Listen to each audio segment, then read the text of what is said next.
So guys, I am in Abuja and literally just changed, had breakfast, and I'm heading out to the bank now.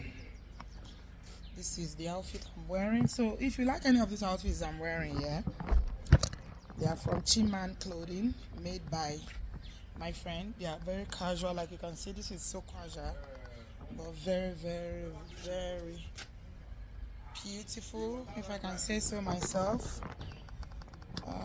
Yeah, see how it looks.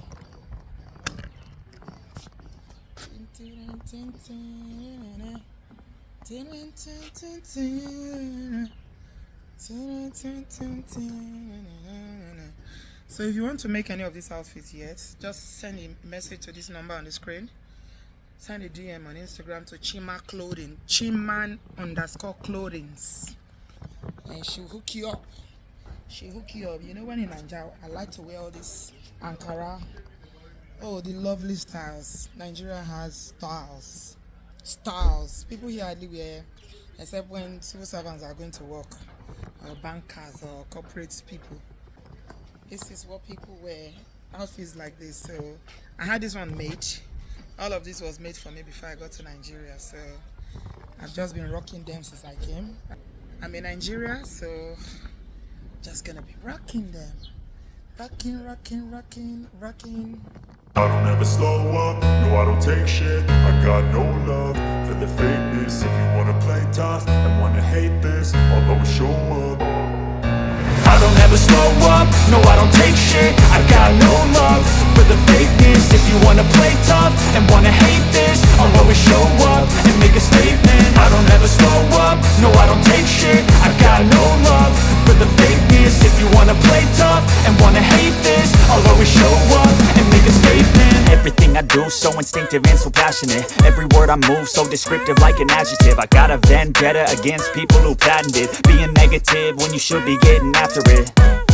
I got facts over tracks, this and that. Spitting slow, spitting fast. I could roast, I could gas. Think I'm okay at last, but I don't know if that can erase all the past. And the pettiness, a reflection of the emptiness. Hilarious, you think you're worth my time, you're delirious. Mysterious, because you hide behind a fake exterior. Inferior, you know I'll always be a bit superior. Get off of me, this ain't no humble brag. I want you to hear words, you can say them back. I hope you had a relaxing weekend. And I'm in my city, Abuja, my favorite city in the whole of Nigeria. I just flew in this morning. It's literally like 8 a.m. now, and my flight was very early, 6:45, and I'm very, very glad to report that I flew Euro contractors and they were on time. Flight was smooth, well organized. I give them, I give them 4 stars. Everything was on point. So I'm just entering into Abuja. As you can see, it's very, very early in the morning and I am so tired. So I'm just going to the city now, and I'm going to catch up with you guys later. As you know, how we do, I'm going to be vlogging, taking you around. I want to moan about banks, Nigerian banks. You know me and my my moans. This time around, it's Nigerian banks I want to moan about. So, all these years, I've had an account with Polaris Bank. But people will be laughing at me and say, is that one a bank? Is that one a bank? Why are you banking with Polaris? It's not a good bank. But it works for me. Okay? So, the last time I came to Nigeria in last November of 2024, I decided to open a GT bank, but I didn't wait to get the card because they were supposed to give me the card immediately. I don't know what happened. Maybe they didn't have cards or something. Anyway, I didn't get the card. They said I should come back the next day, but I was flying out to the UK the next day, so I didn't get the card. So when I came back, they told me just go to any GT bank, and they have a machine. Once you put the account number, you print out your card. That's your debit card. I was very happy. I said, oh, that should be easy. My people, it is not easy. It's been over 1 week. I've not been able to get a card. So the thing that happened in that branch, and this happened in Lagos, was so funny. I went, when the card printing thing didn't work, they said there was a something on my account. My account is suspended or something like that. I don't know. That I should go to customer service. I went to customer service. They now said that one of the references I gave them, because if you're opening a current account, you need to give 2 references. So now they're saying that one of the references I gave them was rejected because it's a salary account. They need a business account. I said, okay, so what do I do? They gave me a form. I should fill it, and then I have to submit it. But because my branch is in Abuja here, not in Lagos, I said, okay. And that branch, they said, oh, they can't do anything there, that I should send it to my accounting officer or something like that. There's a department that does it. And another issue I had was that the number that I have linked to my bank, which is both the GT Bank and my Polaris Bank, the issue I had with the account again was that the phone number that I had, you have to register a phone number with the bank. They've blocked it since I came back to the UK, I think because it wasn't linked to my name. So I was not trying, and now the SIM card is not working anymore. So that was another palaver. They need to link. I'm not getting OTP as a result. And they said if I want to put a new number, I need to, for me to put a new number, I need to go and register a SIM card in my name. Because apparently if you use somebody else's number, it's going to affect a lot of things. For instance, it will affect your online banking. Then the person will start getting all the alerts, your SMS. They send, Nigerian banks send SMS for everything. Withdrawal, deposit, whatever, bank balance. I don't know why, but they do. I think it's very, very unnecessary, to be honest. All those alerts. And they charge you for every alert. I think that's why they enjoy sending them. Because they charge for every alert. Why do you send so many alerts? Anyway, so now I left that. I took the form. I went to look for somebody that will help me do a guarantor, filled it, and send it to my accounting officer. It's been like 5 days. I didn't hear back. I called her. She didn't pick. So everybody I talk to, they say, oh, you have to open an account somewhere you know somebody. That Nigerian banks will frustrate you. So it's better for you to open an account in a branch where you know someone, so that if you have any issue, that person can help you sort it. Must you know someone before a bank will work for you? So and I said, okay, I told them in the branch of the GT in Lagos that, okay, can I take some money? And the young lady said, of course, it's your account. You can take some money, go to the till. And I fell asleep. I did feel asleep, went to the oh, you can't make this thing up. I filled the thing and went there. After filling it, I gave it to the young man on the till. Do you know what he said to me? He says, I'm sorry, madam, we don't have money. I said, what do you mean you don't have money? Is this not a bank? Are you joking? I said, you must be joking. He said, no, we don't have money. I started laughing. I said, how can you not have money? You are a bank. Meanwhile, all the POS around there have money. So in Nigeria, you have to pay money to get money. You walk into a bank, the ATM will not work. The bank might not have cash, but the what they call them, the POS people, operators will have cash, and you have to pay them from every withdrawal. How much is it for withdrawal from POS? For like 100,000, how much? 1,000 Naira. It's more than that. They charge for every withdrawal that you do. Maybe 10,000 will be 1,000 or something. I don't know. The POS people will charge. So I'm like, how do you not have money in the bank? But the POS people, where is the POS people getting their money from? Well, the level of corruption in Nigeria, that's why when people start shouting government, government, government, it's not only government. I had a conversation with an old friend of mine in Lagos, and he told me the corruption in the banking sector is the worst. It's even worse than civil service. This thing, you guys, I was flabbergasted. I looked at the young man and said, you mean this big bank, and it's not a small branch, oh, it's a big branch. You mean you don't have money? He said, no, we don't have money. How can a bank not have money?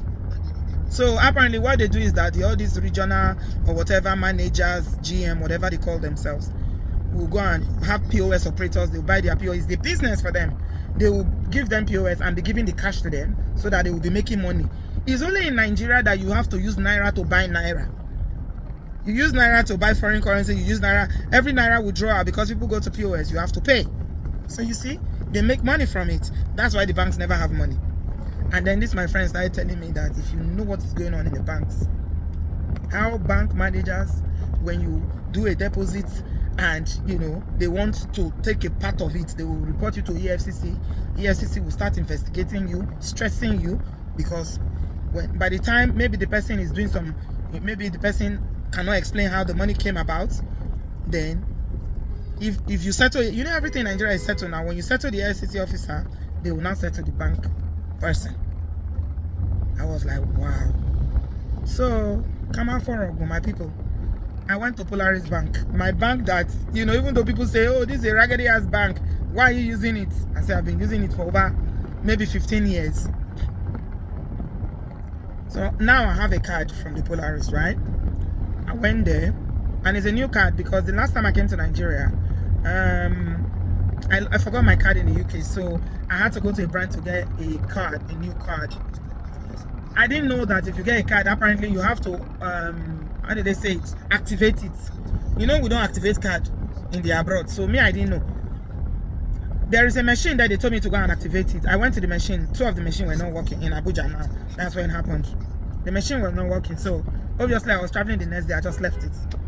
Now I've forgotten completely that that card is not activated. I came back now. I went to Polaris in Lagos to see if I can get some money, and they told me that the card didn't work in the ATM. So I went into the branch. Then again, because the number that is on the account is blocked, I can't get OTP, and there's a certain amount of money that you withdraw that they will need OTP sent to your text. So I said, can you send it by email? They said no, it's only when it's a foreign account that you send to email. What do I do now? Okay, let me go and register the SIM. I wasted time there again. I tried to put another number, my friend's number. You know, when they now explained the process to me that, you know, I will not be able to use the online banking and all, so many things.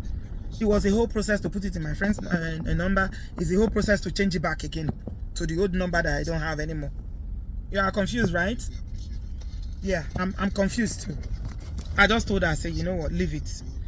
We have to fill form. Every single thing you are doing, you have to fill form. You have to be authorized, and these processes take time. So I said, just let's leave it. I told Obi, let's go. Just, you know, give me money. And so I said, let me go and register the SIM card. So I went to MTN and one of their whatever they call them, one of those their I don't know what they call them, the outlets, and then I registered an MTN SIM card. So I have a SIM card now that is linked to my name. Oh yeah, one of the reasons why they couldn't do most of the things I wanted to do is that they said my name. Oh, I forgot to gist you guys about that one. They said that my name has not been verified, and when they try to put it in their account, they have a code that they are using. They say it's not working. So they start asking me, where did I get the name? I said I got it in the UK. I had to call the uncle that did the name for me in London, and he said he checked it in the portal of the Nigerian Immigration Service that it's working. Then he now told me what's going on. Let me reduce that thing, please, the volume.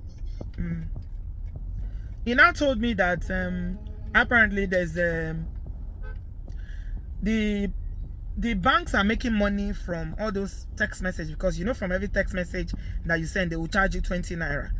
And Nigeria is hugely populated, so you can imagine the number of people that are sending those text messages to get name verified into their account.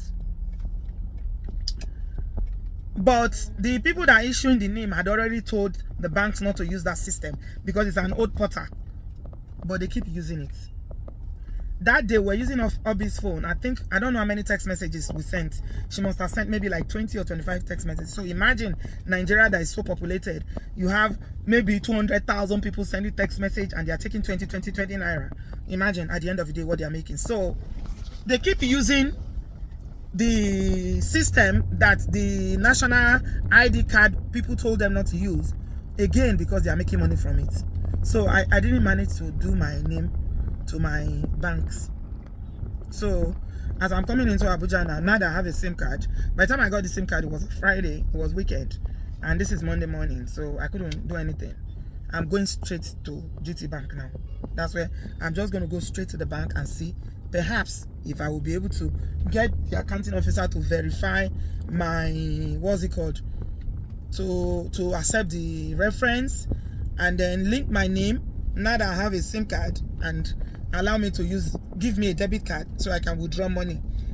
I've not been able to withdraw a single penny. So if I didn't have anybody in Nigeria that would be giving me money, that means that I'll be stranded. Banks say they don't have money, but POS has money. Make it make sense, my people. Welcome to Nigeria, my country, my dearest beloved country.